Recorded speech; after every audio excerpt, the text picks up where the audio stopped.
ये हाइब्रिड में पहली रो में मोबाइल छोड़ देना। समीउल्लाह उनको बताएं, आवाज नहीं जा रही हैं? अच्छा, तो फिर पॉज कर देना, फिर क्या फायदा। जी अस्सलाम वालेकुम। कल हम टेक्सियर की डेफिनेशन पढ़े थे। टेक्सियर, अब इसमें हमने ये बात की थी, जो रात कल नहीं आए थे, टेक्सियर जो है वो डेट इज अ डे, एक ऐसा साल है जो 30 जून को ख़त्म होता है। अब अगर एक बंदा ऐसा है जो अपना ईयर एंड में साल के तौर पे 31 अगस्त करना चाहता है, तो उसके लिए क्या तरीका होगा। आज 1 जुलाई 2022 से, इसके बाद होगी 30 जून 2023। अब ये अपना ईयर एंड जो है वो 31 अगस्त करना चाहता है, तो 31 अगस्त अगर अपना ईयर एंड करना चाहता है तो ये कौन सी डेट आएगी यहाँ पे बोलें? 31 अगस्त 2023, 31 अगस्त 2023। और इसके बाद 31 अगस्त 2024।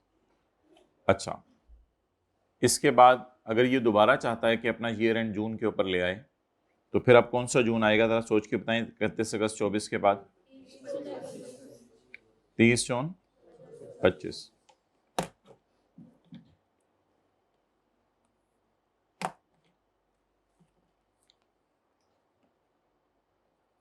भाई ये इनकी चार्जिंग केबल भी देख लें और 1-2 पेन भी और लें। 30 जून 25। अब ये दोबारा नॉर्मल की तरफ आ रहा है। और अगला 30 जून 26। चलें अब नोट कर लें और बता दें इसको डिनोट कैसे करना है।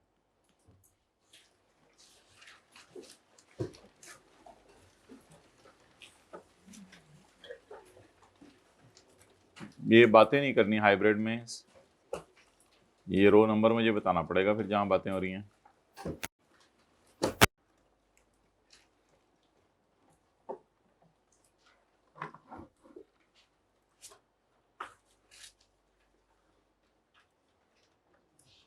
फर्स्ट डे हो किसी का, हाथ खड़ा करें जिन्होंने यूट्यूब पे भी लेक्चर नहीं लिया जो शेयर किया गया था। एक, बस एक बंदा है, 2। चलें ठीक है, अब यूट्यूब पे जाके लेक्चर लें आज कल जो हुआ था। और चार्जिंग है, चलो कोई एक चार्ज कर दो, ये वाला कर दो। ये वाला ख़राब है शायद, जो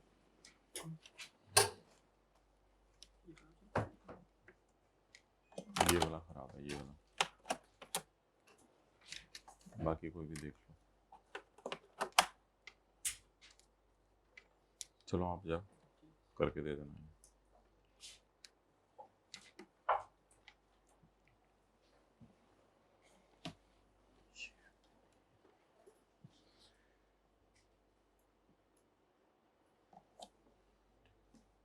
जी ये कितने मंथ्स हैं?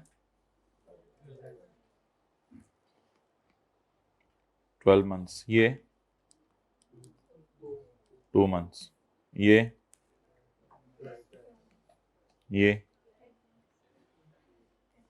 10 मंथ्स। दोबारा अब नॉर्मल की तरफ आ गया ना। और ये 12 months. Normal, transitional, special, transitional, normal.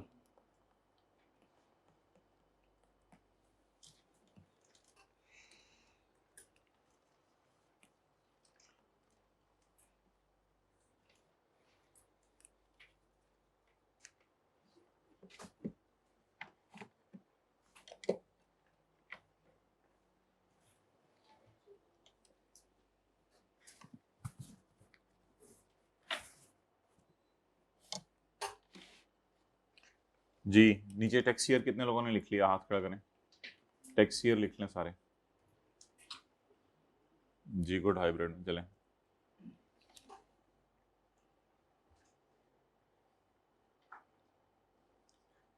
तीस जून जब आ जाए तो ये देखना है इसके बाद कौन सा 30 जून आ रहा है, या खुद 30 जून है। तो ये हो गया टैक्स ईयर 2023। 31, 60, 23 के बाद कौन सा 30 जून आ रहा है? 30 जून 23 या 30 जून 24?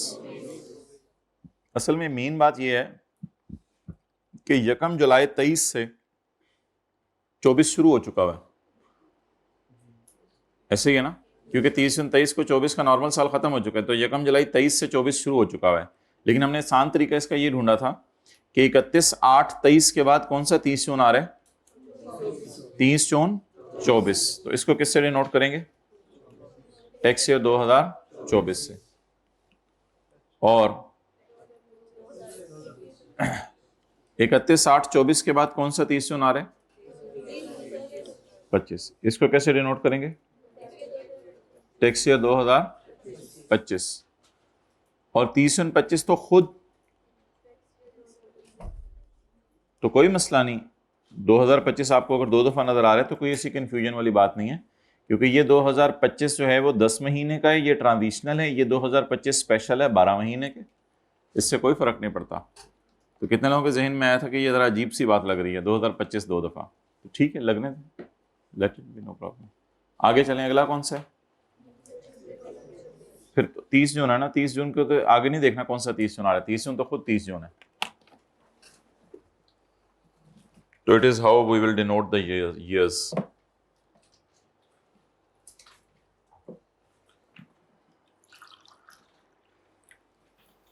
नेक्स्ट,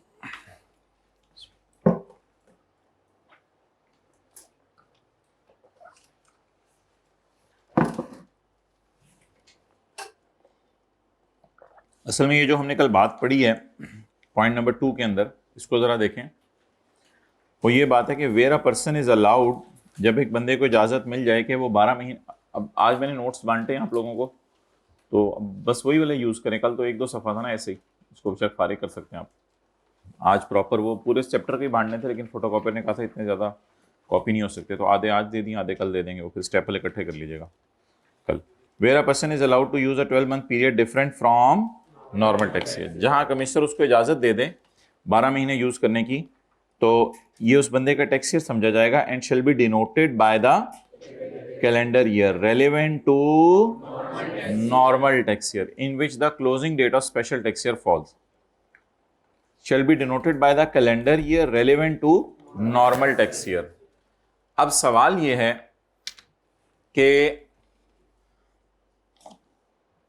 ये जो साल है shall be denoted by the calendar year relevant to, इसका रेलेवेंट नॉर्मल टैक्स ईयर कब एंड होना है? इसका रेलेवेंट नॉर्मल टैक्स ईयर कब एंड होना है अगर चलते रहे, जिसे हम 30 जून बोलते थे, 30 जून 25, इसलिए एक लफ्ज लिखा हुआ है रेलेवेंट टू, ये लफ्ज कल हमने छुड़वाया था, relevant to normal tax year.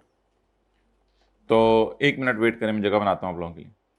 तो where a person is allowed to use a 12-month period different from such period shall be that person's tax year and shall be denoted by the calendar year relevant to normal tax year. So what is the calendar year relevant to? इसका relevant normal tax year का band होना है, relevant normal tax year 30 जून 25, 30 जून 25, तो 30 जून 25 को कैसे denote करते हैं? 2025, इसलिए इसको भी कैसे डिनोट किया? 2025 के नाम से। आ जाए, बैठ जाए आप लोग। और कोई सवाल इसमें पूछना कल वाले में? चलें जी, आगे आ जाए अब। रेजिडेंट एंड नॉन रेजिडेंट, इसके लिए आप जो है वो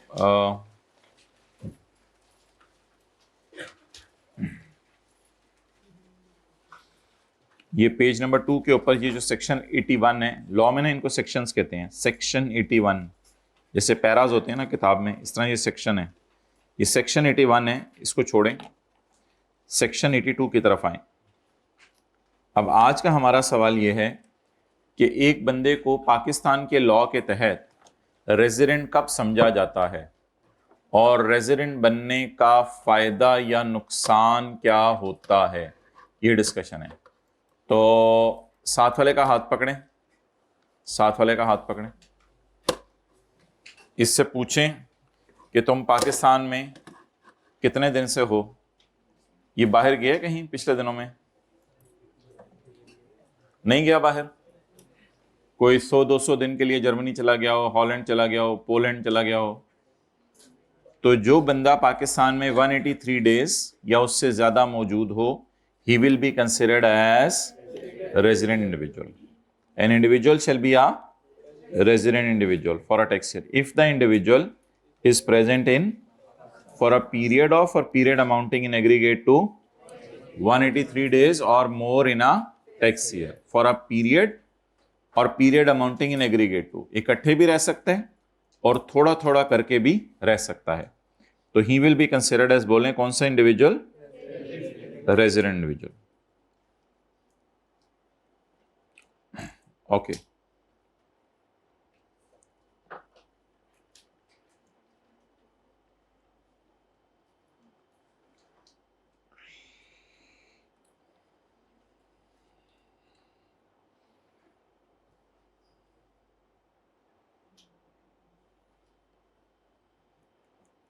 तो 183 डेज हमने गिनने हैं, किसके अंदर गिनने हैं? टैक्स ईयर में.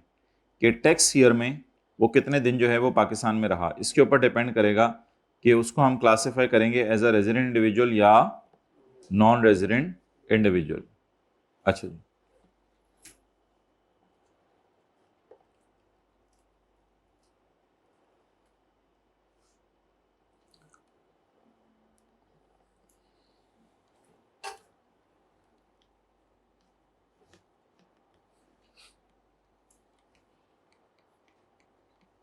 Mister Umar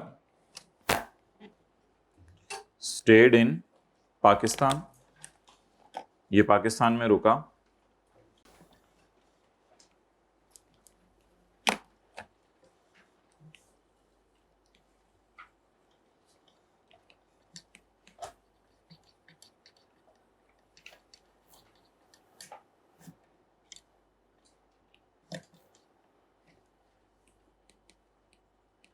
as follows.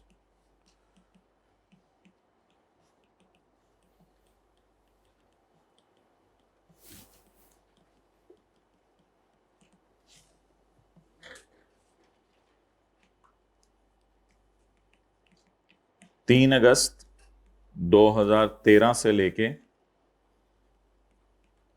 12 नवंबर 2013 और इसके बाद ये रुका 2 जनवरी 2014 से लेके 16 मार्च 2014. पेन कोई और भाई उससे कहो जरा भेजे. अब देखना है कि ये रेजिडेंट है या नहीं. अब इसको देखना ये पड़ेगा फॉर टैक्स ईयर 2000. बोले कौन सा? बोले 14. For tax year 2014. क्या ये बंदा रेजिडेंट है या नॉन रेजिडेंट? अच्छा जी. जुलाई, अगस्त, सितंबर, अक्टूबर, नवंबर, दिसंबर, जनवरी, फरवरी, मार्च, अप्रैल, मई, जून. इस तरह टैक्स ईयर होता है ना. अब जिन्होंने कल नहीं भी लेक्चर लिया था, बस ये समझ लें कि जुलाई से जून तक हमारा टैक्स ईयर हुआ करेगा. अच्छा, अब आप मुझे ये बताएं कि ये जुलाई में कितने दिन रुका है पाकिस्तान में? 0 डेज. अगस्त में गिने उंगलियों पे 3, 4, 5, 6, 7, 8, 9, 10, 11, 12, 13, 14, 15, 16, 17, 18, 19, 20, 21, 22, 23, 24, 25, 26, 27, 28, 29, 30, 31. तो कितने दिन बन गए? 29. तो क्योंकि अगस्त के अंदर 31 दिन होते हैं, इसलिए हमने एग्जैक्ट गिनना है. तो ये कितने दिन बन गए? दोबारा जरा उंगलियों पे गिन लें. गिने सारे जरा. 3 अगस्त से 3, 4, 5, 6, 7, 8, 9, 10, 11, 12, 13, 14, 15, 16, 17, 18, 19, 20, 21, 22, 23, 24, 25, 26, 27, 28, 29, 30, 31. तो कितने दिन हो गए? 29. सितंबर में इसका स्टे बताएं कितना है? सितंबर में 30. अक्टूबर में कितने दिन? 31। नवंबर में, अच्छा जी, दिसंबर में 0 डेज, जनवरी में 30 बन जाएंगे। असल में ये 31 का होता है ना, तो 2 को भी काउंट करना है बीच में, तो 1 पीछे निकल गया। 30 लीप का साल तो नहीं है ये? 2014 कौन कौन से लीप के साल हैं? 2012, 16, 20, 24, तो ये भी देखना है। तो 2012 भी लीप का साल है, 2016 भी, लेकिन 2014 लीप का साल नहीं है। तो भाई अभी नोट ना करो। फरवरी में कितने दिन रुका? 28। मार्च में 16, अप्रैल, मई, जून।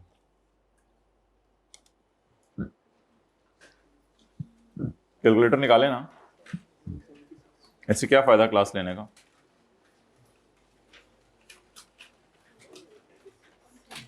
One 176। So he is non resident individual. इसलिए ये नॉन रेजिडेंट इंडिविजुअल है।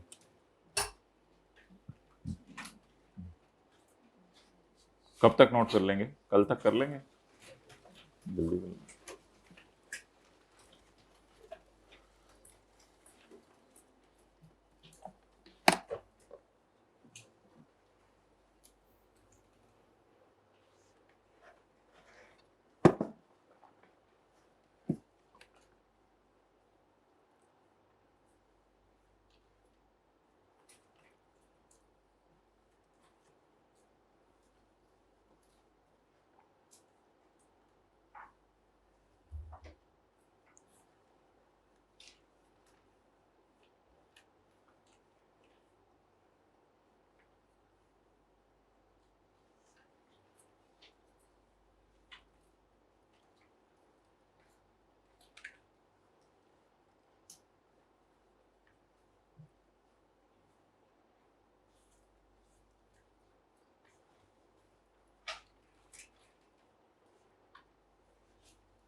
भाई जल्दी करो, ये बॉल पॉइंट चेंज करते रहोगे तो मेरे पास तो इतना टाइम, मैंने तो कुछ और शुरू करा देना। जल्दी करो, बस खत्म करो।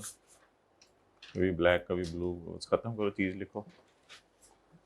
ओके, तो अगर एक बंदा पाकिस्तान में 183 डेज या उससे ज्यादा रुकता है, so he will be considered as a resident individual. तो as his stay is for a period of less than 1, therefore he will be considered as a non-resident individual.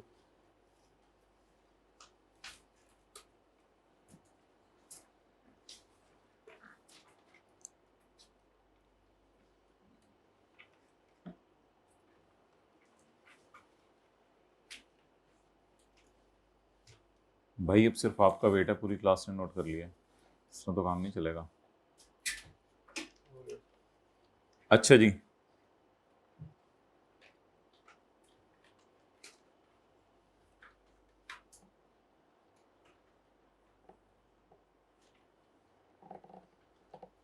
ये नोट करें सवाल।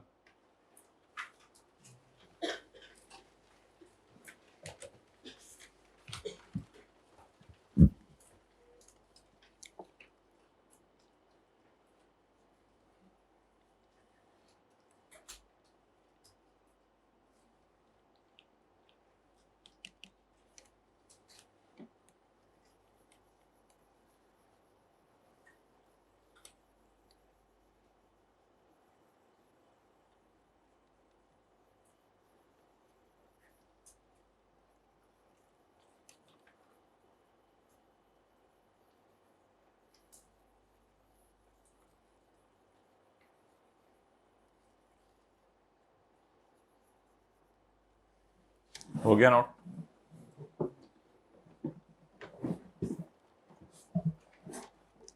बताएं जी, 2024 और 25 में रेजिडेंट है नॉन रेजिडेंट है?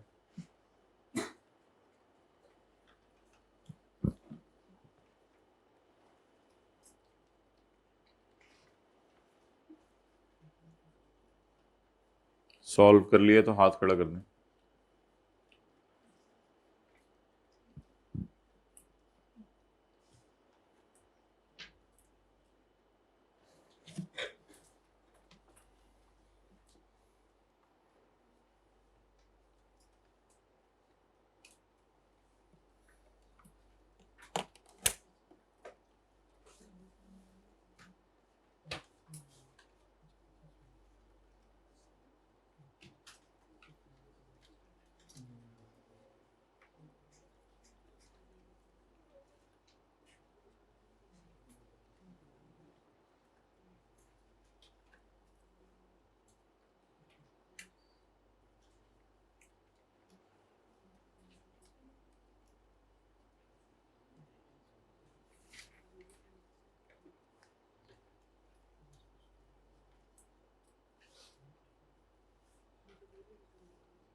जी solve कर लिया।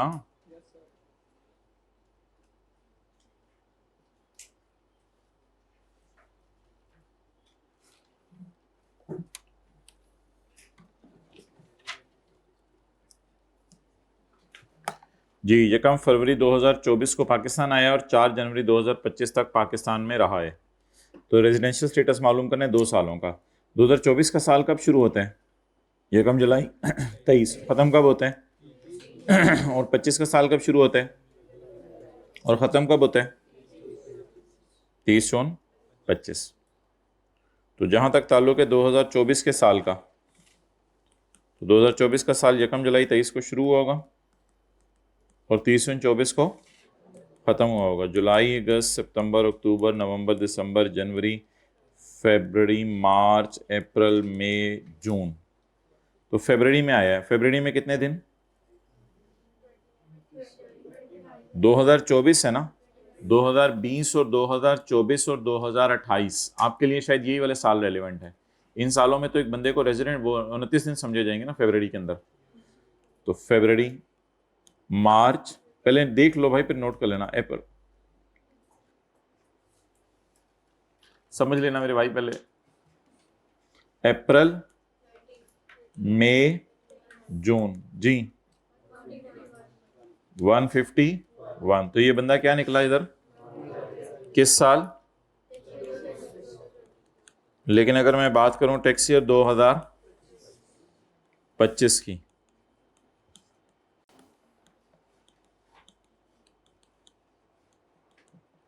जी बोले। 31, 31, 4 जनवरी 25 तक रुके ना। 31, 30, दिसंबर 24 में भी रुके और जनवरी 25 में कितने दिन रुके? ये क्या तारीख है? यकम जुलाई 24। और ये क्या तारीख है? 30 जून 25। जनवरी में कितने दिन रुका? 188। तो जवाब क्या बना? इस साल वो नॉन रेजिडेंट है और इस साल, जाहिर बात है सोल्यूशन तो आप नीचे ही सॉल्व करेंगे, मैं वैसे ऊपर लिख रहा था। तो नॉन रेजिडेंट और रेजिडेंट। क्लियर?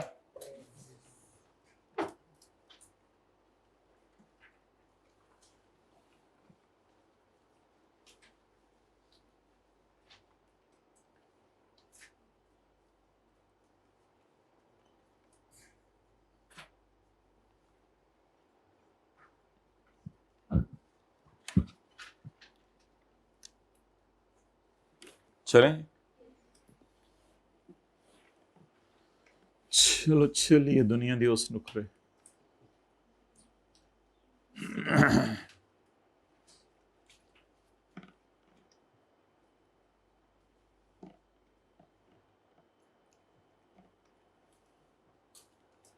अच्छा, वैसे तो ये देखें काफ़ी अरसा नहीं रुका पाकिस्तान में, फरवरी, मार्च, अप्रैल, मई, जून, जुलाई, अगस्त, सितंबर, अक्टूबर, नवंबर, दिसंबर, जनवरी।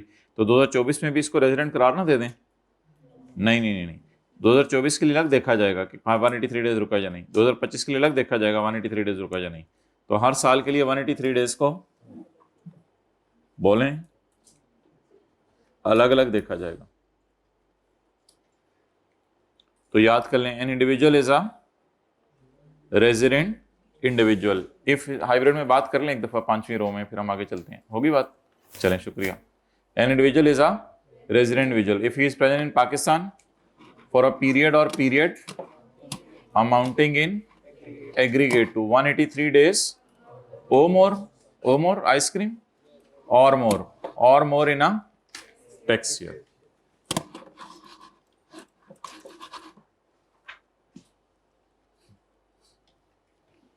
ओके, तो हेंस प्रूव्ड कि पिछले साल नॉन रेजिडेंट था, इस साल रेजिडेंट है।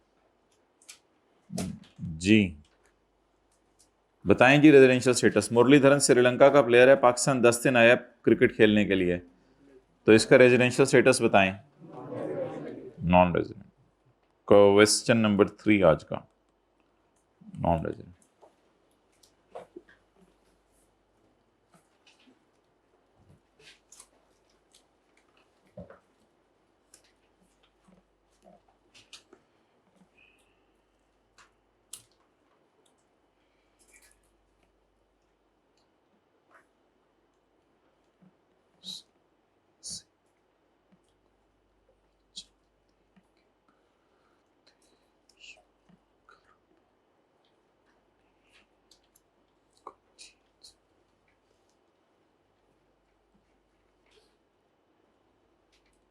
कंसेक्यूटिव रहना 183 डेज जरूरी है या कंसेक्यूटिव रहना जरूरी नहीं है? मुसलसल रहना जरूरी नहीं है। ऐसा भी होता है 2-3 महीने के लिए चला जाए, फिर आ जाए, फिर जाए, फिर आए, फिर जाए, फिर आए, फिर जाए, फिर आए, लेकिन टोटल 183 डेज बन गए, तो क्या बन गया वो? रेजिडेंट।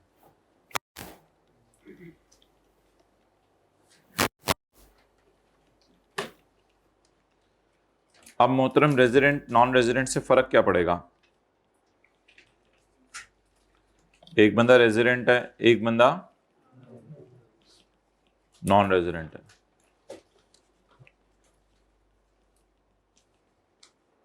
एक इनकम कमा रहा है पाकिस्तान सोर्स इनकम, और एक इनकम कमा रहा है फॉरेन सोर्स इनकम। तो जो रेजिडेंट बंदा होगा उसने अपनी दोनों इनकम्स पर टैक्स देना होगा। इसकी ये वाली इनकम भी टैक्सेबल है और ये वाली इनकम भी टैक्सेबल है। लेकिन जो नॉन रेजिडेंट होगा उसकी पाकिस्तान वाली इनकम तो टैक्सेबल है, लेकिन बाहर की वाली इनकम पाकिस्तान की गवर्नमेंट इस पर टैक्स नहीं ले सकती। बाहर वाले लेते हैं, हमारी गवर्नमेंट इस पर टैक्स नहीं ले सकती। तो अभी मैंने आपको जैसे मिसाल दी, मिसाल के तौर पे सरासिफ हैं, वो पाकिस्तान में सैलरी कमा रहे हैं। अच्छा, ये बात अपने तक ही रखिएगा। जर्मनी में सरासिफ का पेट्रोल पंप है, तो नहीं, हंस के आप लोग गए हैं जर्मनी? देखे आप लोगों ने कि नहीं है? अच्छा, सब मैंने बता दिया, तो बस बता दिया। जर्मनी में सरासिफ का क्या है? पेट्रोल पंप है। तो ये कौन सी इनकम कमा रहे हैं? तो अब ये एफबीआर को सरासिफ 2 इनकम्स पे टैक्स देंगे, जो पाकिस्तान में अपनी सैलरी कमा रहे हैं यहां से, कॉलेज से, और जो बाहर पेट्रोल पंप पर पेट्रोलियम प्रोडक्ट्स बेच के प्रॉफिट कमा रहे हैं। इन दोनों पे पाकिस्तान की गवर्नमेंट को टैक्स देंगे। तो जो बंदा रेजिडेंट बन गया वो फंस गया, उसने दोनों इनकम्स पे टैक्स जमा करवाना है। एक क्रिकेटर है, वो 15-20 दिन के लिए बाहर के मुल्क खेलने के लिए गया, तो वो तो हमारा क्रिकेटर है, वो तो मुरलीधरन नहीं है, वो तो हमारा क्रिकेटर है। 15-20 दिन बाहर के मुल्क में खेलने गया, तो उसने पाकिस्तान से भी कमाए पैसे, पाकिस्तान में तो बहुत अरसा रहा, 15-20 दिन बाहर गया, बाकी 340-50 दिन पाकिस्तान था। उसने पाकिस्तान से भी पैसे कमाए, बाहर के मुल्क से भी पैसे कमाए, दोनों पे उसको क्या देना पड़ेगा? टैक्स देना पड़ेगा। लेकिन जो मुरलीधरन आया था पाकिस्तान में वो तो क्या था, नॉन रेजिडेंट। मुरलीधरन से सिर्फ पाकिस्तान में जो उसने पैसे कमाए हैं उन पे टैक्स मांगा जाएगा। जो मुरलीधरन ने मुरली में श्रीलंका में जो पैसे कमाए हैं उस पे इससे टैक्स नहीं मांगा जाएगा। So that is the significance of definition of resident and non resident.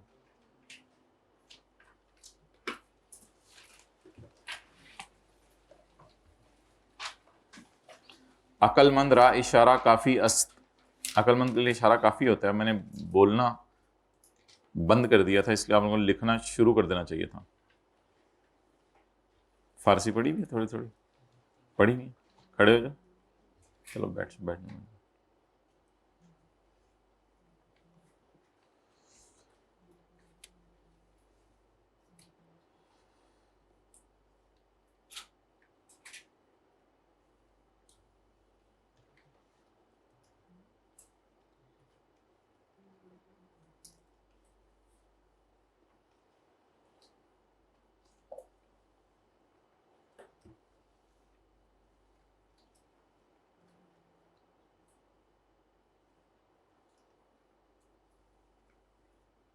चलें जी,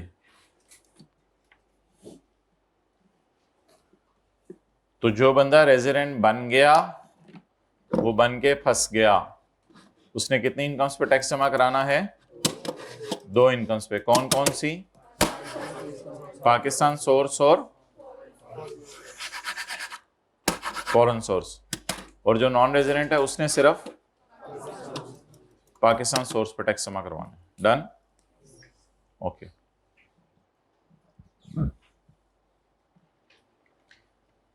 An individual shall be a for a tax year if the individual is मौजूद in Pakistan for a period amounting in aggregate to 183 days or more in a tax year, or is an employee or official of federal government or a posted abroad in the tax year. तो असल में ये जो government employees है ना, इनके लिए rule different है।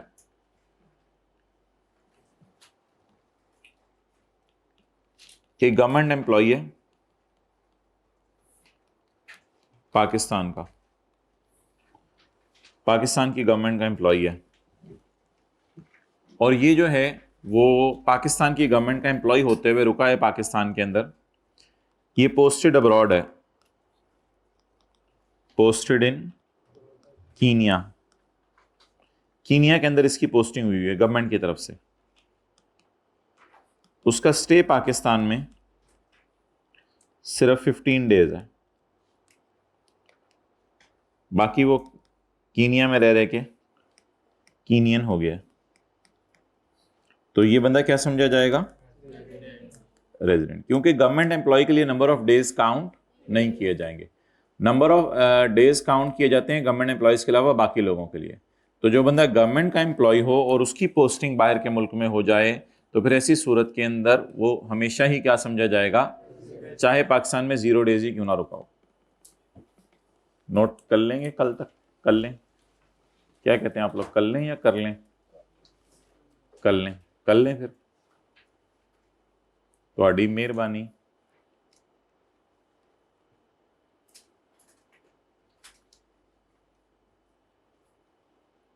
फॉर्मल क्लास होनी चाहिए, इनफॉर्मल होनी चाहिए, फॉर्मल होनी चाहिए। Okay, I will try to speak in English guys. Guy, how you bro, how was your last day?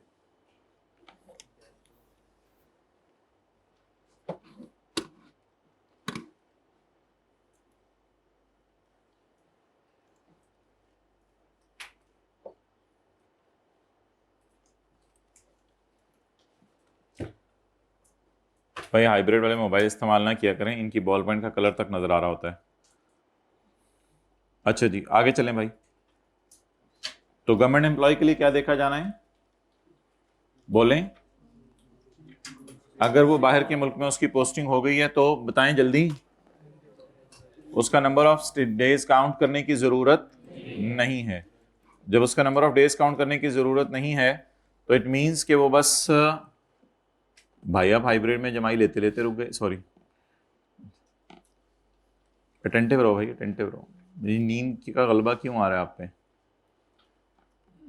Boys 4th row hybrid.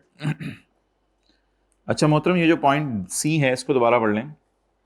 Is an employ और official of a और provincial government posted abroad in the tax year. Point D इंशाल्लाह फिर पढ़ेंगे एक दफ़ा, ज़रा rhythm बन जाए इस चैप्टर का। पॉइंट डी में थोड़ी सी उसने एक नई चीज़ डाल दी हुई है जिसको समझने में थोड़ा टाइम लगता है। तो पॉइंट डी और नीचे वाला ट्री देखने की ज़रूरत नहीं है, वरना आप ट्री पे चढ़ जाएंगे घर जाके। आ जाएं पेज 4 पे। ओके, अब देखना ये है कि 183 इतने ज्यादा सफ़े आगे कर रहे हैं, अगले से अगले सफ़े पे आने हैं। आप लोगों ने तो पूरे नोट्स ही उठा के फारग कर दिए।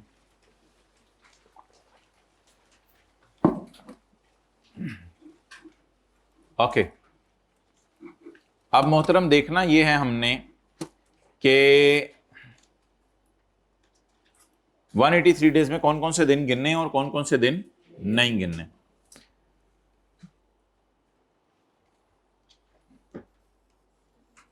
A part of a day that an individual is present in Pakistan, including the day of आना and including the day of जाना, counts as a पूरा दिन of such मौजूदगी। तो ये इसकी प्रेजेंस का पूरा दिन काउंट किया जाएगा। जाने का दिन भी पूरा काउंट किया जाएगा और अगर ये कहे कि रात को मेरी 11 बजे की फ्लाइट है तो भी इसका जो है वो पूरा दिन काउंट किया जाएगा। और अगर कहे सुबह मेरी 1 बजे की फ्लाइट है तो भी इसका पूरा दिन ही काउंट किया जाएगा। यानी सुबह अगर 1 बजे की इसकी फ्लाइट है तो 1 घंटा पाकिस्तान में रुके ना। रात को 1 बजे मतलब 1 AM जिसे आप कहते हैं, 1 AM पे जोहर तो नहीं पड़े होते ना। तो 1 AM के ऊपर अगर वो पाकिस्तान में मौजूद है तो 1 घंटा पाकिस्तान में रुका तो वो दिन उसका पूरा। और अगर जब वापस आया तो वापस इसकी फ्लाइट लैंड की 11:30 और ये पैराशूट से नीचे उतर आया था 11:28 पे। तो ये जो 11:28 पे पाकिस्तान उतरा तो 32 मिनट पाकिस्तान में रहा, तो ये भी पूरा दिन गिना जाएगा। वो फ्लाइट की टाइमिंग नहीं, वो देखने आया कब, ये नहीं देखना कि फ्लाइट कब आनी थी, बंदा कब आया। हमें बंदा चाहिए। Okay, a part of a day that an individual is including the day of आना and the day of जाना from Pakistan counts as a पूरा दिन of such मौजूदगी। तो ये उसका पूरा दिन काउंट किया जाएगा। Clear? Okay, crystal clear. The following days in which an individual is wholly or partly present in Pakistan, wholly or partly present in Pakistan, ये बॉर्डर है, टांगे इधर आ गई हैं, पार्टली प्रेजेंट इन पाकिस्तान और ये होली प्रेजेंट इन पाकिस्तान। ये मतलब है the following day in which an individual is Holi और पार्टली प्रेजेंट इन पाकिस्तान। ये मतलब है इस बात का। होली और पार्टली का मतलब है यानी पूरा दिन, ये पूरे दिन का कुछ हिस्सा। होली और पार्टली के बंदे के टोटे टोटे नहीं कर देने। The following day in which an individual is wholly सारा दिन और पार्टली या दिन का कुछ हिस्सा is present in Pakistan count as a पूरा दिन ऑफ सच मौजूदगी। Namely number 1 a public holiday. मिसाल के तौर पे वो पाकिस्तान आया था, कोई बंदा पाकिस्तान में 180 दिन काम करने के लिए, लेकिन उसको पता ही नहीं था ये अवाम ईद के लिए 5 छुट्टियां कर लेती है, तो अब उसको 185 डेज रुकना पड़ा। तो फिर भी इसका स्टे काउंट किया जाएगा। तो हॉलीडेज को काउंट किया जाएगा या नहीं किया जाएगा? किया जाएगा। हॉलीडेज को काउंट किया जाएगा। Count as a whole day, इनको गिना जाएगा। Count as a whole day लिखा हुआ ऊपर, तो इसको गिना जाएगा पूरा दिन। तो छुट्टियों के दिन भी डाले जाएंगे।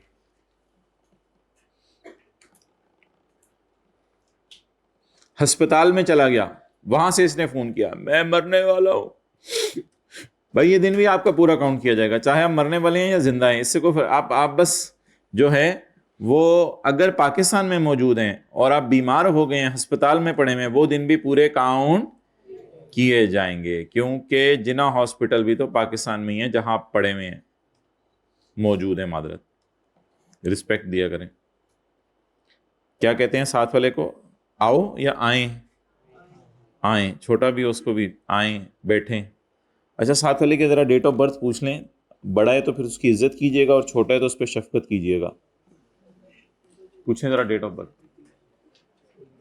नहीं बता देगा, आपको बता देगा। पूछें ज़रा क्या डिसाइड हुआ है, इसकी इज्जत करनी है या इस पे शफकत करनी है? इज्जत करनी पड़ेगी, चलो माशाल्लाह, शफकत करनी पड़ेगी। करो जरा शफकत, इसके सर पे हाथ फेरो शफकत का, शफकत का अपना नहीं, शफकत का हाथ फेरो। जो उम्र में छोटे हैं इनके लिए कल एक चॉकलेट आप लेके आइएगा, ये टॉफी लेके आइएगा, शफकत के साथ कीजिएगा। और अगर आपके साथ कोई बड़ा बैठा हुआ है तो उसकी कॉपी शॉपी सारी चीज़ें ना उसके आने से पहले रजिस्ट्रेशन निकाल के सेट करके आपने रखा होना है, वो आए उसको कोई मसला ना हो क्लास लेने में। तो पढ़ो, सेम वाले हैं नहीं, कोई हैं तो क्लास के बाद आके बताओ, फिर मिनट चेक करने पड़ेंगे। अच्छा, अ डे, अब जिस तरह का सवाल है उस तरह का जवाब। A day including, a day of a leave including sick leave. अच्छा, a day that an individual activity in Pakistan is interrupted because of strike, lockout or delay in receipt of supplies। अगर कोई इंडिविजुअल पाकिस्तान में 180 days काम करने की नीयत से आया था, लेकिन पाकिस्तान के अंदर कोई हड़ताल हो गई, कोई दुकानें बंद हो गई, लॉकआउट्स हो गए, delay in receipt of supply, supply से मुराद वो जो चीज़ें खरीदने आया है, जो चीज़ें परचेज कर रहा है उसकी परचेज के अंदर कोई डिले हो गया, ये सारे दिन पूरे के पूरे काउंट किए जाएंगे। अच्छा जी, एक बंदा पाकिस्तान में आया 180 डेज रुकने के लिए, अब वो कराची आके कराची से ही वापस जा रहा था, तो किसी ने उसको कहा मोहतरम आपने लाहौर देखा है? उसने कहा नहीं। उसने कहा जिसने लाहौर नहीं देखा वो अभी तक जम्मा ही नहीं। तो जिनको समझ नहीं आई उनको समझने की जरूरत भी नहीं, तो उनको समझाने की आपको जरूरत भी नहीं। तो इसने कहा अगर तुमने लाहौर नहीं देखा तुम तो अभी तक जम्मे ही नहीं। तो ये जमने आ गया लाहौर 5 दिन के लिए, तो 180 डेज ये कराची में रहा था, 5 डेज लाहौर में रहा। लाहौर भी पाकिस्तान में है, इज इट सो? तो 180 प्लस 5 185 डे।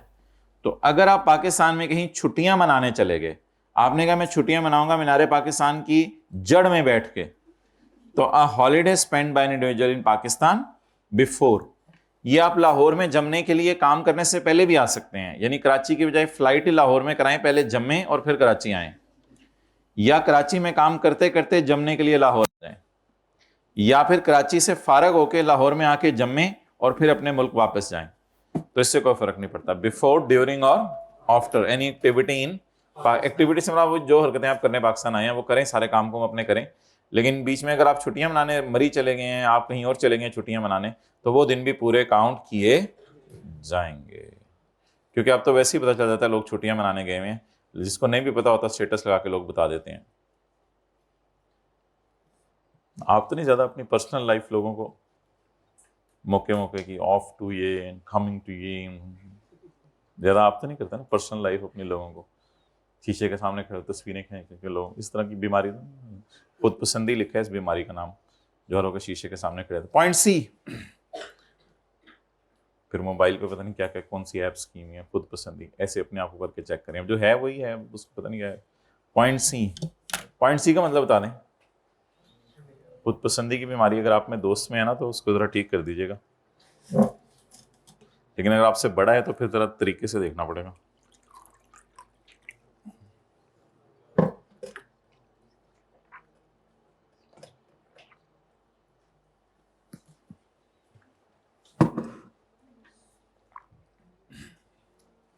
हाँ जी, हाथ खड़ा करके बता दें।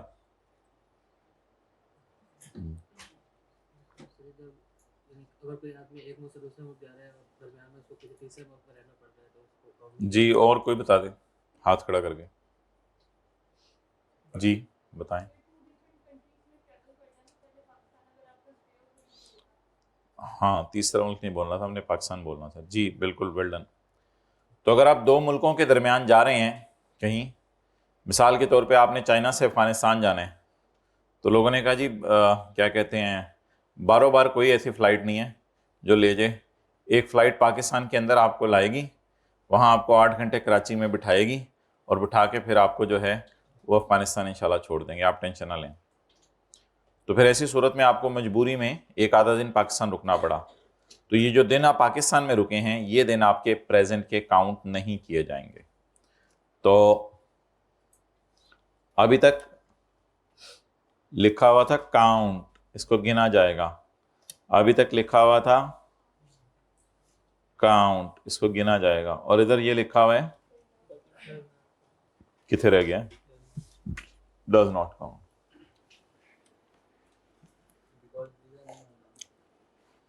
नहीं, वीजे की बात तो मैंने कहीं नहीं की, बस कोई भी वजह बन जाए, अगर आपको पाकिस्तान में रास्ते में रुकना पड़ा, ये चाइना है, ये अफगानिस्तान है, ये पाकिस्तान है, अब किसी ने कहा कि बारों बार फ्लाइट नहीं जाती, अंदरों अंदर फ्लाइट जाएगी, तो अब आपको पाकिस्तान रुकना पड़ा कुछ देर के लिए, कुछ घंटों के लिए, 1-2 दिन के लिए, तो वो दिन आपके काउंट नहीं किए जाएंगे। भाई वीज़ा है नहीं है उससे कोई फ़र्क नहीं पड़ता, बस पाकिस्तान अगर उसको रुकना पड़ा बीच में ट्रांजिट फ़्लाइट के तौर पे, ट्रांजिट फ़्लाइट यही होती है 6-7-8 घंटे, 10 घंटे, 12 घंटे की, फिर आपने अगले मुल्क में चला जाना। जो वीज़ा है नहीं है, जो मर्जी करें आप, उससे कोई फ़र्क नहीं पड़ता, जो मर्जी करें, बाहर निकल के बेशक घूमें, लेकिन आपका दिन पूरा काउंट नहीं किया जाएगा, लेकिन घूम के वापस आ जाइएगा, वरना फिर फ्लाइट लेट हो जाएगी। अ डे और वापस भी ले आओ ना, अ डे और a part of day, where individual in Pakistan is in Pakistan is आइन आइन आइन का क्या मतलब होता है? पाकिस्तान में है, इधर देखा करें साई की तरफ, इज आइन पाकिस्तान, पाकिस्तान में है। सोली सिर्फ इस वजह से, बाय रीजन ऑफ बीइंग मोहल्लक है, being in transit between two different places outside Pakistan. ये अफगानिस्तान भी आजकल पाकिस्तान से बाहर है। अभी मैंने आपको शहबाज शरीफ के प्लान नहीं बताए। अच्छा, अफगानिस्तान पाकिस्तान से बाहर है आजकल, और चाइना भी आजकल पाकिस्तान से बाहर है। आपके पेपरों तक क्या होता है ये हमें नहीं पता। A day or a part of date individual is present in Pakistan solely by reason of being in transit between two different places outside Pakistan does not, बोलें जरा साथ वाले की तरफ गुस्से से देख के, बड़ा है, इज्जत करें, does not बोलें, does not coconut as a day present in count as a day present in Pakistan. Clear? Okay. अगला सवाल है जी, कंपनी कब रेजिडेंट बनती है? The next question is company कब रेजिडेंट बनती है? ये तो इंडिविजुअल का हो गया था ना।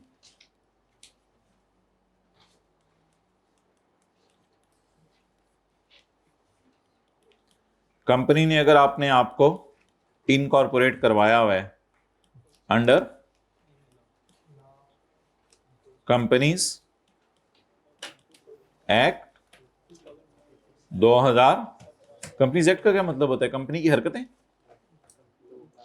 अच्छा, लॉ को एक्ट कहते हैं, मैंने शायद कंपनी की हरकतें। इनकॉर्पोरेटेड अंडर कंपनीज एक्ट 2017, तो ये कंपनी क्या समझी जाएगी?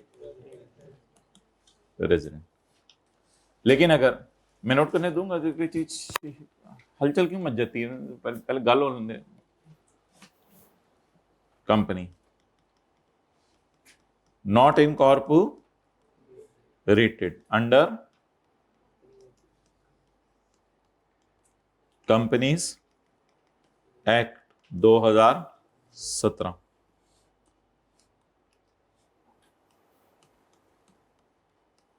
Management and control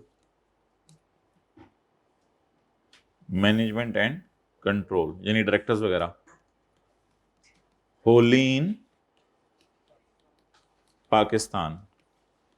yes, management and control सारा पाकिस्तान में है, तो ये क्या बन जाएगी? नो, मैनेजमेंट कंट्रोल सारा पाकिस्तान में नहीं है, तो ये क्या बन जाएगी? Non resident.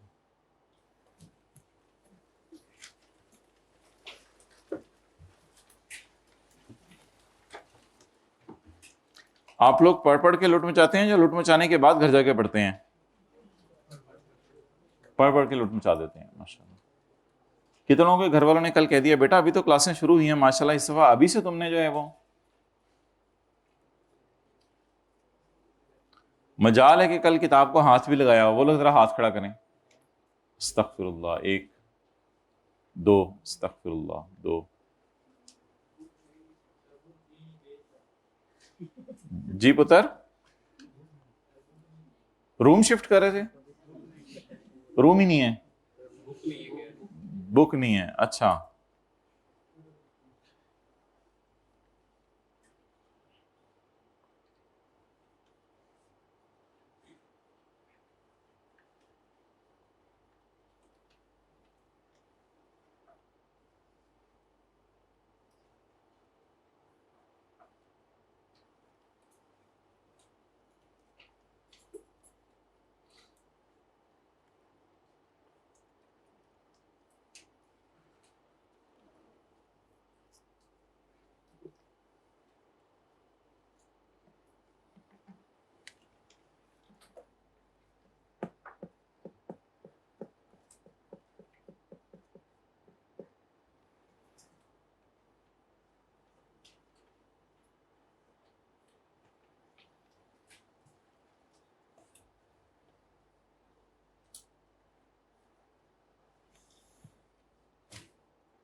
चलें, आज हम बैठे बैठे आगे चलेंगे।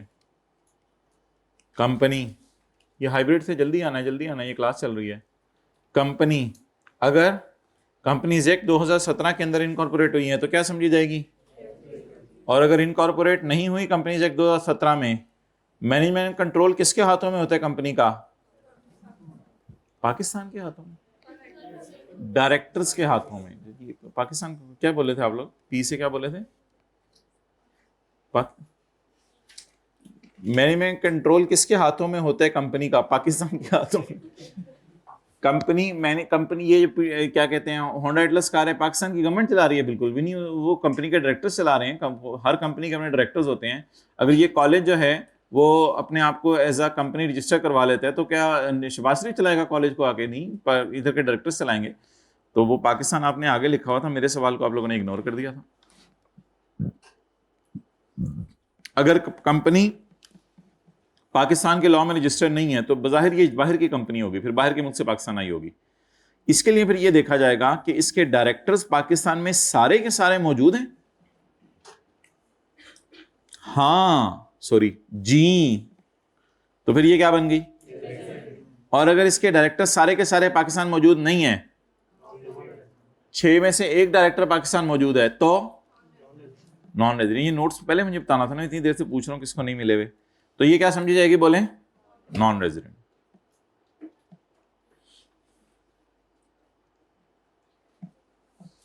पढ़ें जी सेक्शन 83।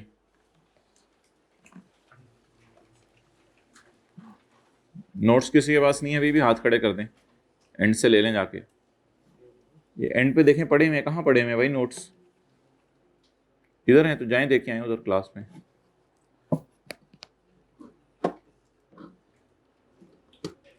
इतनी देर से बैठे हुए आप लोग बता नहीं रहे जी। बॉयज हाइब्रिड में किसी के पास नोट्स ना हो हाथ खड़ा करें। सबके पास है। भाई के लिए भी चाहिए, छोटे भाई के लिए। रेड शर्ट वाले भाई, आप ब्लू शर्ट वाले भाई को क्या बता रहे हैं? पॉजिटिव बात ही बता रहे होंगे माशाल्लाह। अस्सलाम वालेकुम। मुस्कुराते रहा करें।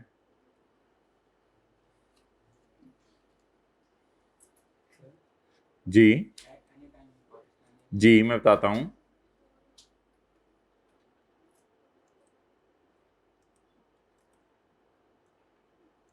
ओके पढ़ें जी। A company shall be a for a tax year. एक कंपनी को रेजिडेंट कंपनी समझा जाएगा अगर it is incorporated or found by or under any law in force in Pakistan. वो कौन सा लॉ है आजकल पाकिस्तान में? कंपनीज की हरकतें 2017। The control and management of the affairs of the company. तो control and management of affairs of company किसके हाथ में होता है? डायरेक्टर्स के हाथ में। इज सिचुएटेड पूरा in Pakistan at any time in the year, किसी भी टाइम साल में। अगर इनका कंट्रोल एंड मैनेजमेंट पाकिस्तान में है तो ये क्या समझ लिए जाएंगे? बोले रेजिडेंट। एट एनी टाइम का मतलब है ये डायरेक्टर सारा साल आके पाकिस्तान ना बैठे रहें, वरना भी कंपनी ने बैठ जाए। अच्छा, ये सारा साल आके डायरेक्टर पाकिस्तान में ना बैठे रहें, कभी भी आ सकते हैं eight any time in the year. अगर सारे डायरेक्टर इकट्ठे 2 घंटे के लिए भी पाकिस्तान आ गए, 2 घंटे के लिए भी सारे डायरेक्टर इकट्ठे पाकिस्तान आ गए, तो कंपनी क्या बन जाएगी? तो डायरेक्टर्स का कितने दिनों के लिए पाकिस्तान आना जरूरी है? 183 डेज के लिए? 1 डे के लिए? नो, 1 मिनट के लिए भी सारे आ सकते हैं। बस जब सारे डायरेक्टर पाकिस्तान आ गए, ये कंपनी क्या बन जाएगी? और अगर 7 में से सिर्फ 6 डायरेक्टर इन्होंने भेजे, एक को नहीं भेजा, तो ये कंपनी क्या रहेगी? Non resident. लेकिन जो कंपनी है कंपनीज एक्ट 2017 के अंदर रजिस्टर, उसमें भी डायरेक्टर जहां मर्जी रहे, उससे कोई फर्क नहीं पड़ता।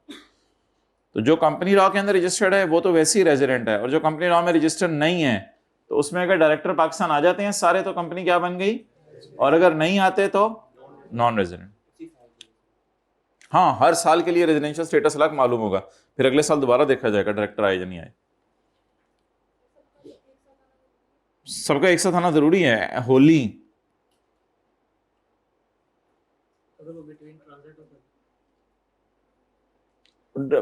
इसको बात को फैलाने की जरूरत नहीं है। भाई पूछ रहे हैं बिटवीन ट्रांजिट है, तो बिटवीन ट्रांजिट है तो भी आगे अगर बिजनेस डिसीजन लेके चले गए तो फिर तो ट्रांजिट नहीं रहना।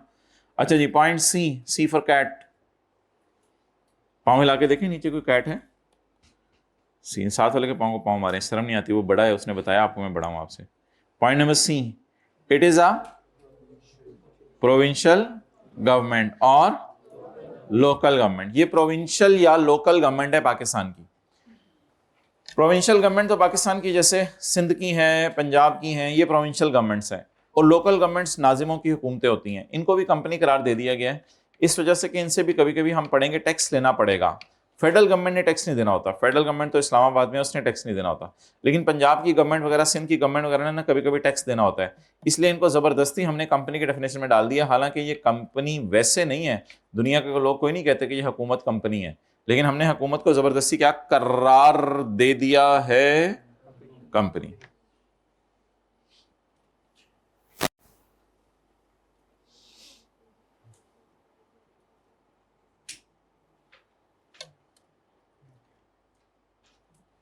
डन।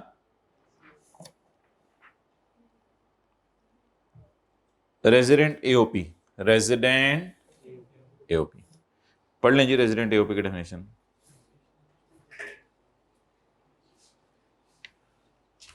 जी, बस लोकल गवर्नमेंट नाजिम की हुकूमतें होती हैं छोटी छोटी, उनको भी हमने कंपनी कह दी, और तो कुछ नहीं इसमें।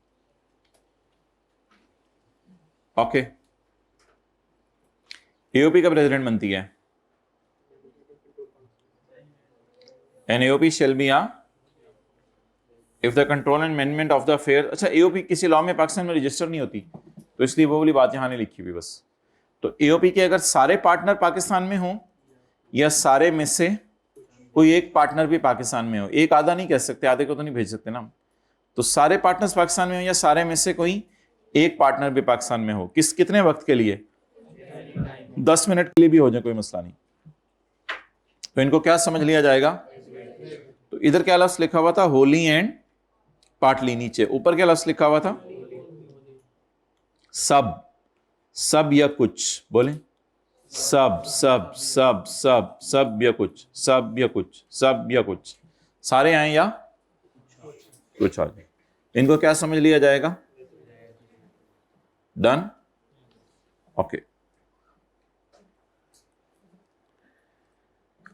अब हमने देखना है पर्सन क्या है। पर्सन तो एक ब्रॉड लफ्ज है, पर्सन में इंडिविजुअल भी आ जाता है और पर्सन में कंपनी भी आ जाती है और एओपी भी आ जाती है। तो इंडिविजुअल्स तो पाकिस्तान में आपको पता है बिजनेस करते ही हैं, अकेला दुकानदार है, बिजनेस कर रहा है। कंपनी क्या होती है? कंपनी जो है, कंपनी और एओपी में क्या फर्क होता है? इधर हमने पढ़ा ना सेक्शन 84 में रेजिडेंट एओपी और सेक्शन 83 में रेजिडेंट कंपनी। असल में रेजिडेंट एओपी ये होती है कि 2-3 लोग मिलते हैं आपस में और मिल के एक पार्टनरशिप एग्रीमेंट साइन कर लेते हैं, एक सफ़ा, और वो सफ़ा साइन करके अपने पास रख लेते हैं कि बिजनेस के प्रॉफिट्स को हम ऐसे तकसीम करेंगे। इसको कहते हैं ईओपी। अगर आप भी आप साथ वाले से मिलके अभी कर लिया शुरू, यार थर्मस जो है और कुछ 1-2 चीज़ें तुम खरीद लो और गर्म अंडे जो है वो मैं करा कर ले आया करूँगा, तो सर्दियों के अंदर इंशाल्लाह क्लास की एंट्रेंस के ऊपर जो है वो 40-40, 50-50 रुपये का लगा देंगे, नमक तुम्हारी तरफ से होगा। तो इस तरह का अगर आप अरेंजमेंट साथ वाले से कर लें और एग्री कर लें कि जो प्रॉफिट्स आएंगे उनको आधे आधे किया करेंगे, तो इसमें कोई ऐसी शर्म वाली बात तो नहीं है। ऐसे क्यों देख रहे हैं आप? तो मैं कर लेता हूँ आपसे शुरू, मेरे साथ किसने करना है तो बता दें, क्लास के बता के अंडे वो गर्म करा के सामान मैं मुहैया कर दूंगा इंशाल्लाह। शुरू कर लेते हैं। तो ये एओपी का कारोबार शुरू हो जाएगा। तो that is called as AOP. AOP ये होती है कि 2-3 बंदे मिलकर कोई भी कारोबार शुरू कर दें। लेकिन कंपनी तो एक बड़ा सेटअप होता है। कंपनी के अंदर आपको कंपनीज ऑर्डिनेंस के मुताबिक, कंपनीज एक्ट के मुताबिक जाकर रजिस्टर कराना पड़ता है। एससीसीपी को बताना पड़ता है पाकिस्तान में कि हमने कंपनी बना ली है। फिर वो कुछ तसल्ली करके आपकी कंपनी को अप्रूवल्स देते हैं। तो कंपनी बनाना तो थोड़ा लंबा काम है। ईओपी और कंपनी बैक एंड पर तो तकरीबन सेम ही होते हैं, लेकिन कंपनीज अगर फिर बड़ा होना चाहें तो वो फिर आम लोगों से भी पैसा मांगती हैं, फिर वो हज़ारों लोगों से पैसा भी मांग सकती हैं। एओपीज ऐसा नहीं करते, वो 2, 4, 6, 8, 10 लोग ही मिलकर बस कारोबार कर रहे होते हैं। तो इंडिविजुअल भी पर्सन है, कंपनी भी पर्सन है। अब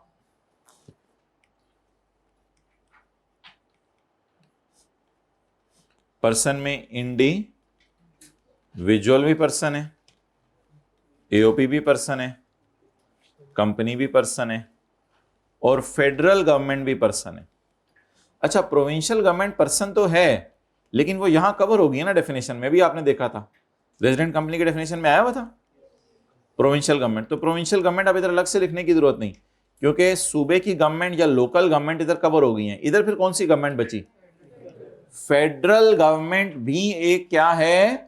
पर्सन है। इनमें से कौन रेजिडेंट है कौन रेजिडेंट है वो अलग बहस है, कि जो 183 डेज रुक गया वो रेजिडेंट है, जो नहीं रुका वो नॉन रेजिडेंट है, वो अलग बहस है। अभी हम ये बड़ी डेफिनेशन की डिस्कस करें कि what is person. I am not talking about who is resident and who is non resident. Federal government,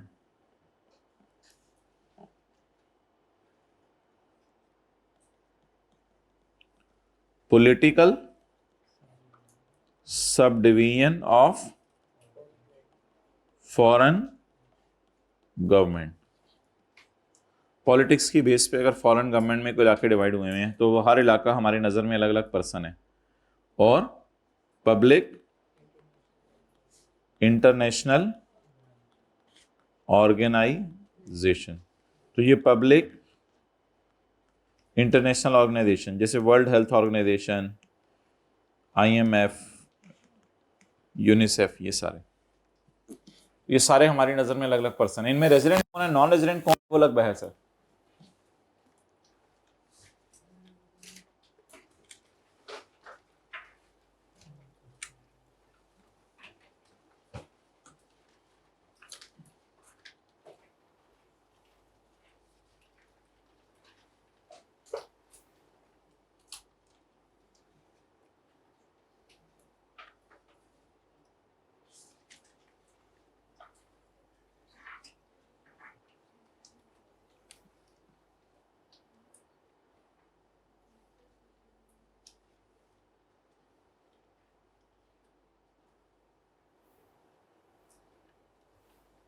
चलेंगे,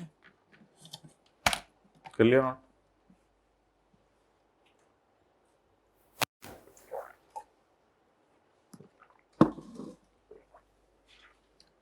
साथ साथ कितने लोगों ने पढ़ने का सोचा हुआ इस दफा? सारे सब्जेक्ट 1, 2, 3, 4, वो माशाल्लाह सारे ही साथ साथ। कितने कह रहे हैं इंशाल्लाह? सोच रहे हैं इससे हम शुरू करते हैं इंशाल्लाह, बस थोड़े दिनों में पढ़ना शुरू करते हैं। अस्तगफिरुल्लाह, अस्तगफिरुल्लाह।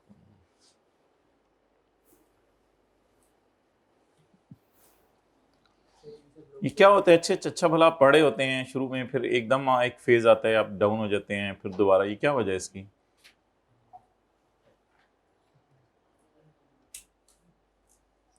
एक्स्ट्रा करिकुलर छोड़ दें आप लोग।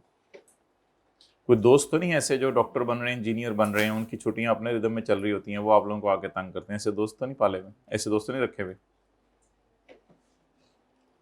और क्या वजह बताना शुरू करें जरा एक एक करके। क्या चीज? क्या? हॉस्टल, हॉस्टल से क्या, उसमें क्या है नुकसान?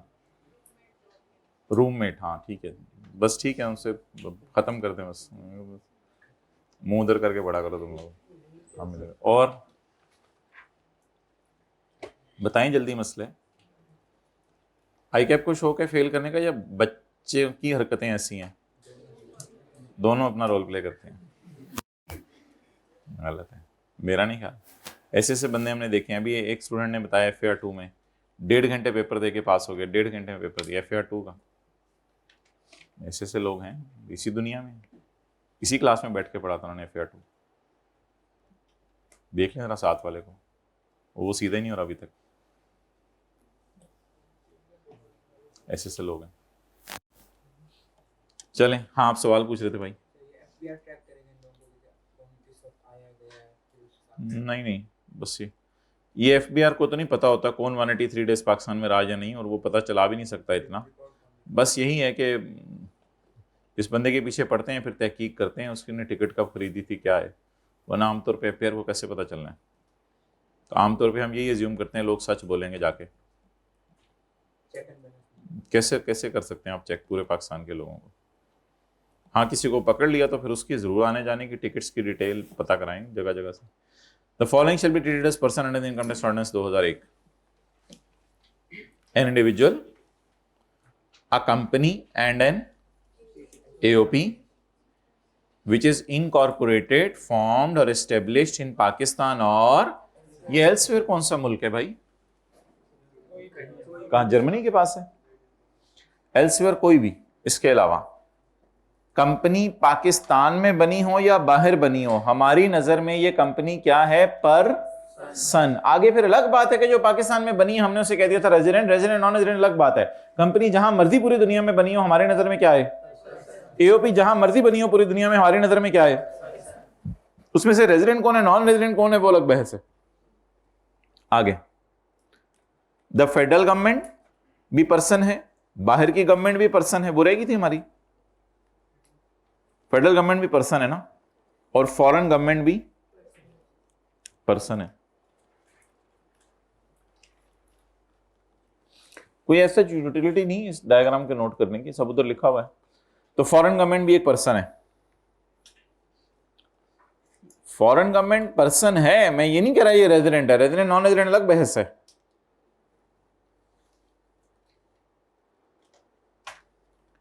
A political sub division of foreign government, बाहर के मुल्क में अगर किसी ने पॉलिटिक्स की बेस पे अपने आप को डिवाइड किया हुआ है। और पब्लिक इंटरनेशनल ऑर्गेनाइजेशन, जैसे वर्ल्ड हेल्थ ऑर्गेनाइजेशन है, ये भी हमारी नजर में क्या है बोले? पर्सन।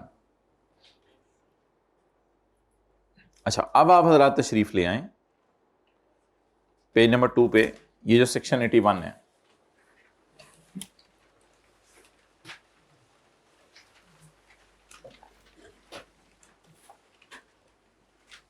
भाई आराम से सफ़े पलटा करें, ऐसे लगता है बंदा प्रिंटिंग प्रेस में आ गया है। Section 81, a person shall be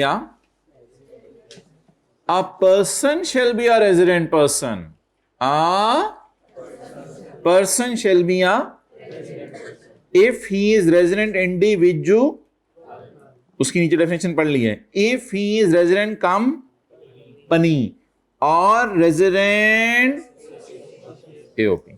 और फेडरल गवर्नमेंट भी हमारी नजर में क्या है? ये जो पाकिस्तान की फेडरल गवर्नमेंट है आजकल पाकिस्तान में ही है ना, फेडरल गवर्नमेंट आप पाकिस्तान में ही है ना आजकल, पाकिस्तान की हुकूमत पाकिस्तान, तो ये फिर क्या है? लेकिन जो फॉरेन गवर्नमेंट्स हैं वो नॉन रेजिडेंट। फॉरेन गवर्नमेंट्स तो नॉन रेजिडेंट। जब फेडरल गवर्नमेंट को रेजिडेंट बना दिया तो ऑटोमेटिकली फॉरेन गवर्नमेंट क्या बन गई? अच्छा, इसकी इसने अलग डेफिनेशन दी है कि इंडिविजुअल रेजिडेंट कब बनता है, वो ये यहां जाके इसकी अगले सफे पे इसने जब बताया कि रेजिडेंट कंपनी रेजिडेंट कब बनती है, जब होली डायरेक्टर्स आ जाए पाकिस्तान में। इसका इसने अलग सफे पे जाके बताया कि रेजिडेंट AOP कब बनती है। लेकिन फेडरल गवर्नमेंट अपनी जात में ही क्या है? रेजिडेंट। अच्छा, ये पॉइंट 2 जरा फोकस कीजिएगा। A person shall be a non resident person if the person is not resident. What a beautiful definition. इसको आप लोगों ने अकेले में किचन में बैठ के याद करना है, तसल्ली से, फोकस करके। जब आग लगी हो, रोटी पक रही हो, चाय को उबाले आ रहे हों, तो आपने साइड पे बैठ के याद कर लेना है। A person shall be if he is not. तो कहते हैं रेजिडेंट की मैं मिसालें आपको दे देता हूं, लेकिन नॉन रेजिडेंट वो होंगे जो रेजिडेंट नहीं होंगे। ओके, अच्छा, अब आपके नोट्स में ये सफ़ा नहीं है, ये इंशाल्लाह आपको आज, अगर आज नहीं कॉपी करा वो पूरे सफ़े, चलिए आज मैं आपको इसका पूरे चैप्टर का PDF भेज दूंगा, अभी भेज देता हूँ, तो वहाँ से आपको ये अंदाज़ा हो जाएगा।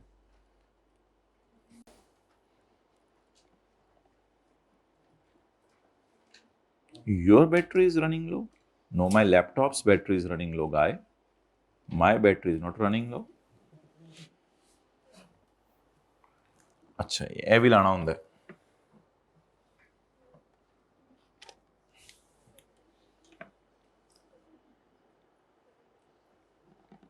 चलें जी, ये क्वेश्चन 11 सॉल्व कर दें। अपने रजिस्टर पे लिख लें क्वेश्चन 11 पेज 19। फिर नोट्स इंशाल्लाह मैं आपको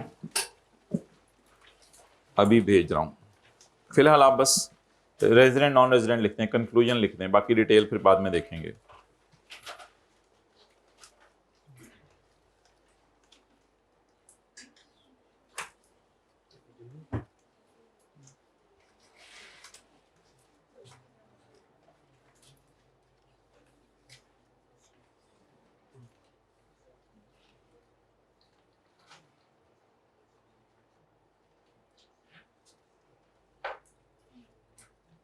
जल्दी लिखिए ना अपने रजिस्टर पे। 1 आगे रेजिडेंट, 2 रेजिडेंट नॉन, 3।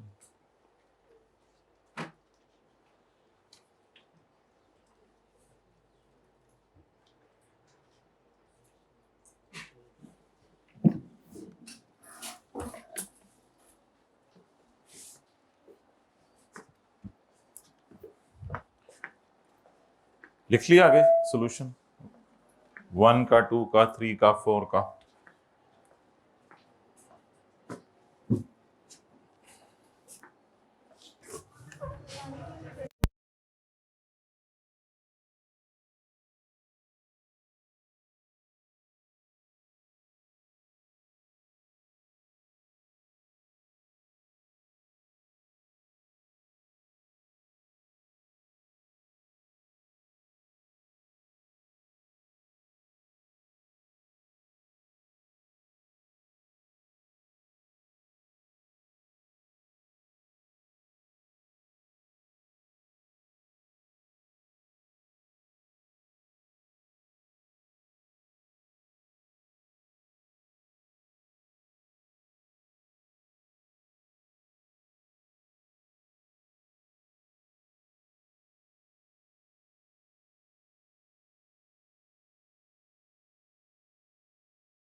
क्या है सब चारों सॉल्व कर लिए? मोबाइल तो ना यूज करें, ये तो घर में कैसे कंट्रोल होता होगा। आगे इंडिविजुअल AOP कंपनी लिखें।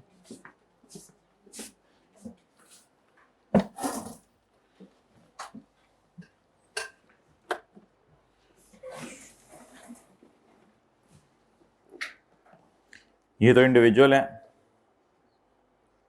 ये AOP है,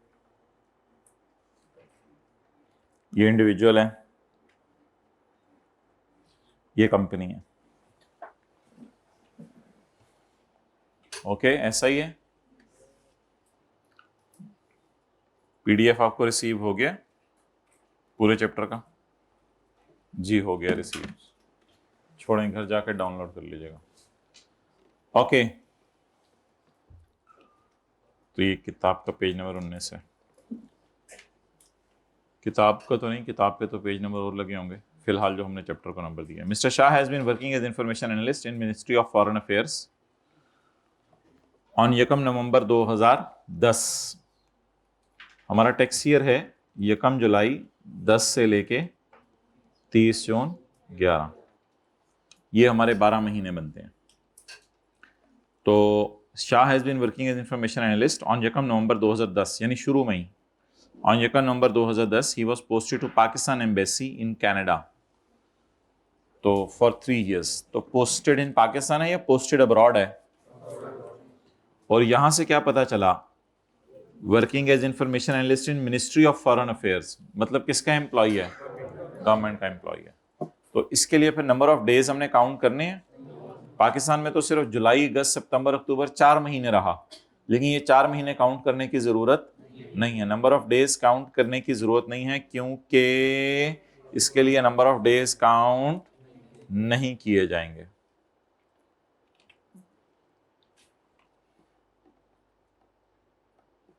लिखें,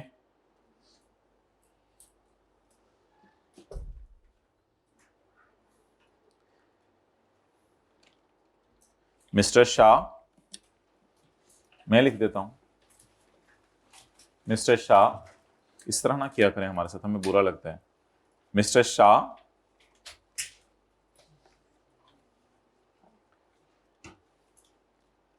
is an employee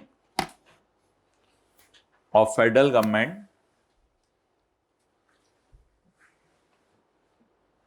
posted abroad during the tax year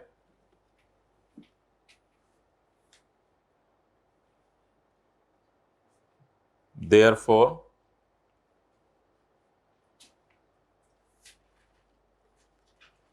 he will be considered as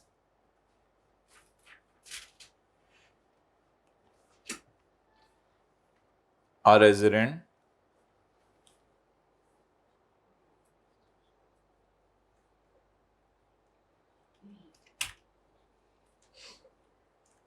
individual।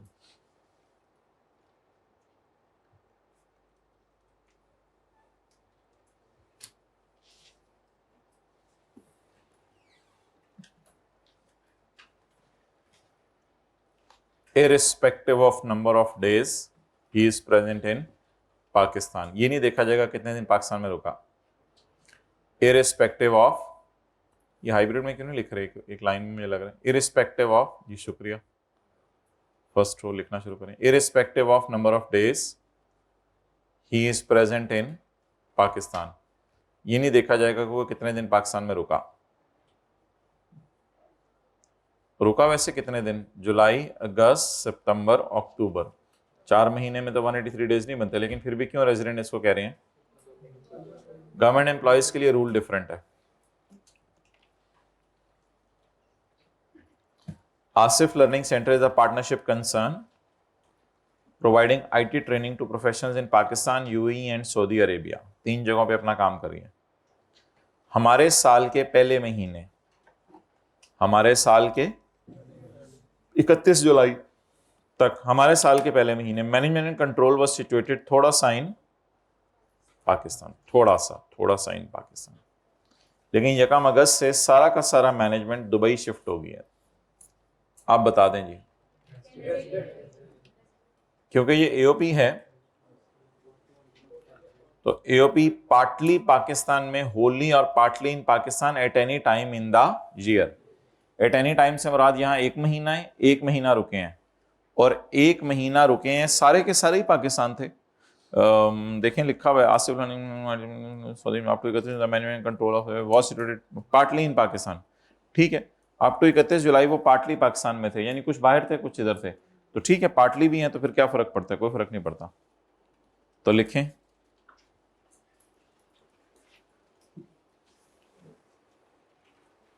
an AOP is considered as resident AOP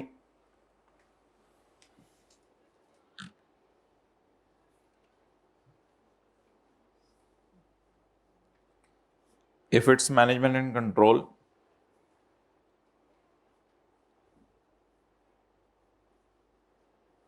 is situated wholly or partly in Pakistan.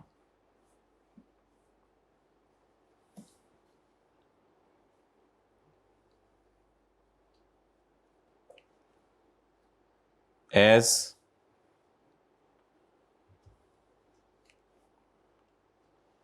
in the month of July,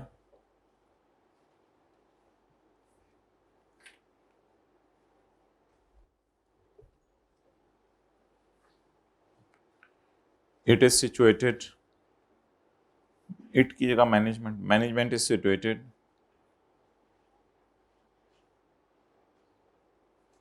partly in Pakistan,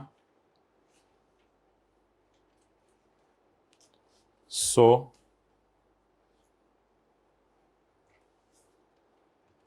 it will be considered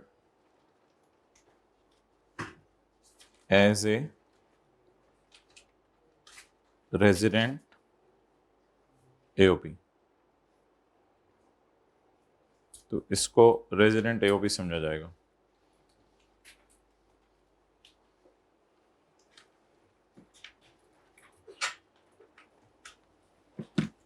done, चलें जी आगे पढ़ें। Mister Liaquat was sent to Pakistan on a special assignment by his UK based company on Yekam March 2011. He left the Pakistan on 9 सितंबर 11। अच्छा, ये 9 सितंबर 11 तो हमारे border से बाहर निकल रहा है, इसको तो नहीं गिनेंगे मेरे ख्याल से। ये जुलाई में पाकिस्तान रहा कितने दिन, सॉरी मार्च में, बोलें मार्च में, अप्रैल में, मई में, जून में, टोटल ये कितने लोगों ने काउंट कर लिया था कैलकुलेटर पे? हाथ खड़ा करें जरा। हाइब्रिड वाले तो ऐसी कंजूसी से हाथ खड़ा करते हैं, जल्दी खड़े किया करें। 122। तो therefore he will be considered as a, और नीचे तो कंपनी है, कंपनी का तो वैसे ही केस आसान है। तो अभी इन सवालों के ना आपने सोल्यूशन नहीं देखने। द रीजन इज कि वो एक मैंने प्रोविजन आपको छुड़वाई भी है, तो नीचे इसका सोल्यूशन देखने की जरूरत नहीं, बस जो मैंने सोल्यूशन करवा दिया डेट इज एनफ। अब आप लोग जो है वो होमवर्क में ट्राई कर लीजिएगा। कोई टाइम टूम होता है घर में? वेले वेले तो नहीं बैठे होते घर में? चलें ठीक है, कल ही दे देंगे होमवर्क एक दफ़ा। साथ वाले को ले जाएं। कहाँ लेके जाएंगे? जल्दी बोला करें भाई, आ जाओ आप लैपटॉप उतारने के लिए। निकलना शुरू करें। कहाँ लेके जाएंगे? साथ